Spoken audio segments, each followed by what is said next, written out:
जी नाजरीन, मैं पूरे घर का आपको विजिट करा चुका हूँ। बायोग्राफी डॉक्टर हरगोबिंद खुराना की बता चुका हूँ और यहाँ पर अब मैं स्कूल के करीब पहुँच चुका हूँ। आप देखें, ये मेरे काम में एक पुख्ता मेटल रोड है, लेकिन तब जब वो पढ़ते होंगे 1922 में पैदा हुए थे, तो उसके बाद वो यहाँ पर पढ़ते रहे होंगे, तो यकीनन ये एक कच्ची सड़क होगी, इसी रास्तों से आते होंगे।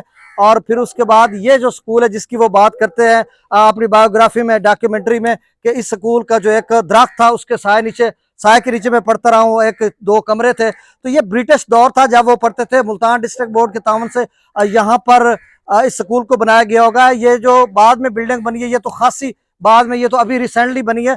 उस वक्त ये खस्ता कमरे हुआ करते थे, जो मड यानी कच्चे कमरे हुआ करते थे। मुल्तान डिस्ट्रिक्ट बोर्ड की तरफ से ये मुख्तलिफ जो मवाज़ियात होते थे उनमें दिए जाते थे। तो उस वक्त ये इतना ही था। तो यहाँ पे लिखा हुआ है गवर्नमेंट प्राइमरी स्कूल रायपुर। अगर इंडियन मेरे दोस्त हैं वो जो अगर नहीं समझ सकते, तो यहाँ पे लिखा हुआ है गवर्नमेंट प्राइमरी स्कूल रायपुर। ये तहसील कबीरवाला, डिस्ट्रिक्ट खानेवाल, पंजाब, पाकिस्तान, मुल्तान के साथ ही है। तो इधर चूंकि स्कूल बंद है, हम आपको दिखाते हैं। यहाँ पर अंदर छुट्टियां हैं तो इस वजह से अब इसमें बाहर से हम आपको दिखा सकते हैं कि ये स्कूल का जो नज़ारा अगर आप कर सकते हैं, तो इस पर जो डॉक्टर हरगोबिंद खुराना ने अपनी जो है इब्तदाई तालीम हासिल की, और उसके बाद जो वो सारी डिटेल मैं आपको बता चुका हूँ। मैट्रिक मुल्तान से किया, फिर जो गवर्नमेंट कॉलेज लाहौर से ग्रेजुएशन किया, उसके बाद फिर उन्होंने जो मास्टर डिग्री है एमएससी केमिस्ट्री वो पंजाब यूनिवर्सिटी से, और जो उन्होंने पीएचडी की यूके से, जो यूनिवर्सिटी ऑफ लिवरपूल से, और उसके बाद उनका ख़त्म हो गया। फिर उन्होंने